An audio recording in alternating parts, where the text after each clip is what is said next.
Coming at you from Tokyo, Japan, my name is Dave and this is my Toyota Altezza. Today I'm going to be fitting roll center adapters. Now I'm not going to go into the details of what they are and what they do too much because I don't really honestly know. All I know is that when you lower your Altezza, it's best if you fit these to correct the handling.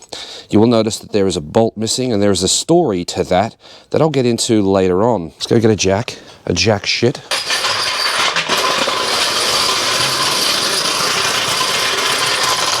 I'm going to jack this up from the middle of the car, and there's a spot just behind the sump. I'll show you in a minute.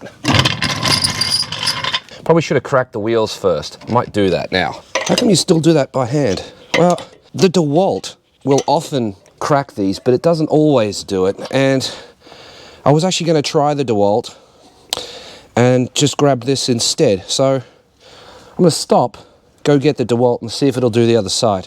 Besides, it's going to make life easier anyway. Give the DeWalt a try. That's going. Yep. Yep.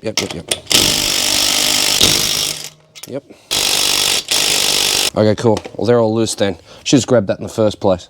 Trust in DeWalt. Get back to jacking this thing up. Oh, that's not good. You're not supposed to kick that. You don't have to get this stupid high, but you do need to get jack stands underneath it because, yeah, it's just, if it falls down, you could get hurt. So yeah, jack stands, people, please. Now we're going to lower it slowly onto the jack stands. It doesn't have to be resting on them, just touching. Jacking points. What are you using? For the jack, I'm using that point there. And for the jack stands, that point there. This has failed. If anyone knows how to fix this, let me know in the comments. It doesn't hold on anymore. I don't know why. Spray some WD-40 in there and see what happens.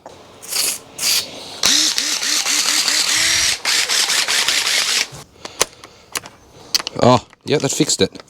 Yeah, WD-40 fixed that. Thank you, WD-40. Jeez, it needs a clean under here, though.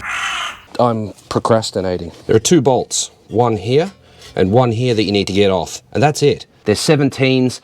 They are really tight, so you're gonna need a breaker bar or one hell of a rattle gun.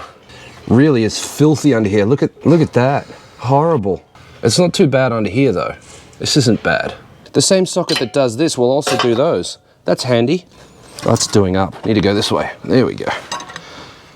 If you turn it the correct direction, it will do what you want it to do. There we go. Those were not as tight as I expected. We're not locking in again. Let's talk bolts. Now we're adding this amount to the underside that this goes through. Therefore, this bolt is not going to be any good anymore. So you're going to need a longer bolt. Let's do this. Oh yeah, straight. Yeah, Murphy's Law isn't a thing. It's not. That fell and it rolled all the way in there where I can't get at it. This is the bolt that goes in the bottom. We're adding this to it. It's obviously not going to be long enough.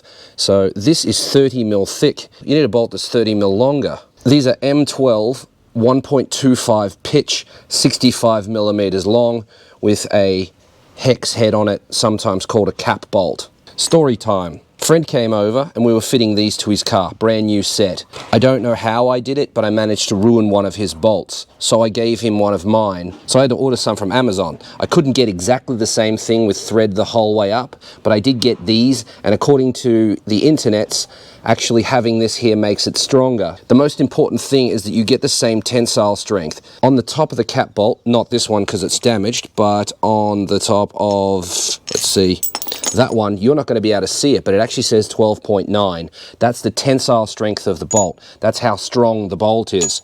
You need to make sure you get the same 12.9 bolts if you are replacing these. Again, M12 1.25 pitch, 65 millimeters long, 12.9 tensile strengths. I've forgotten which way is up and which way is down, but I think it will reveal itself to me once I pull it apart. So once you get these two bolts out, it just lifts off. Really, really easy. So I'm gonna get one of these and sit it in here and see which way it wants to fit. what I've gathered is that this curve is towards the inside of the car, I think. Do not forget to have these installed. You want these. Make sure everything is seated properly before you do anything up. And it's that easy. Now you just need the correct size Allen head, which will be a hex 10. Torque that up, you're good to go. What's the torque setting though, Dave? 113 Newton meters is the correct number. 113 on that one. 113 on that one. Easy, really? That's done. I bought these second hand, which is why they're kind of beat up, but that's good because then you know which way it's supposed to be. Fitting new ones is actually quite terrible from my experience. They are a very tight fit. This is not, which is nice. Okay, I'm not going to put the wheel on because I want to clean under here, and I think I'm going to adjust my tension rods. When it's done, it'll look like that. It's really not pleasant working in the sun.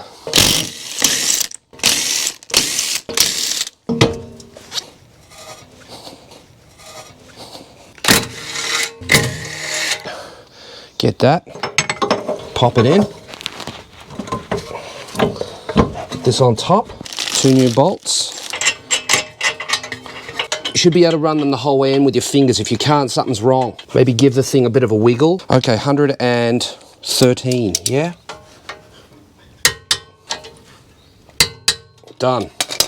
And then that's it. Again, mine were really easy to install because they're used. If you're fitting a new set, the tolerances are going to be a lot tighter, and yeah, wasn't fun fitting a new set, but that's how you do it.